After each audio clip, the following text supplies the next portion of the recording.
একবার এক নেকড়ে ভাবল, যদি ছদ্মবেশ ধারণ করে নিজের এই চেহারাটা পাল্টে ফেলি তাহলে আমার আর খাবারের অভাব হবে না। বনের মধ্যে চলতে আসা ভেড়ার পাল থেকে সে একটা ভেড়া শিকার করে।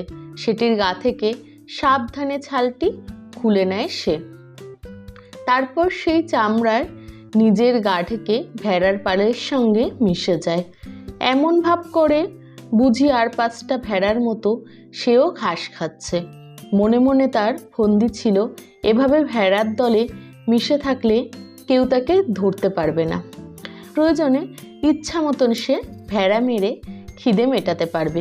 ক্রমশ বেলা পড়ে আসে। প্রতিদিনের মতো রাখাল তার ভেড়ার পাল তাড়িয়ে এনে খোয়ারে ভরে। ঘটনাচক্রে সেদিন সন্ধ্যায় রাখালের বাড়িতে কয়েকজন অতিথি এসে উপস্থিত হয়।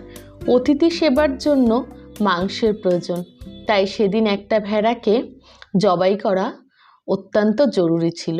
রাখাল তার খোয়ার থেকে একটি ভেড়া নিয়ে আসে। সেই জন্য দুর্ভাগ্যবশত সেই ভেড়াটা আসলে ছিল ছদ্মবেশী নেকড়ে। রাখাল ভেড়ার বেশে নেকড়েকে চিনতে পেরে লোকজন ডেকে পরম উৎসাহে তাকে হত্যা করে। অপরকে ঠকাতে গেলে নিজেকেও ঠকতে হতে পারে।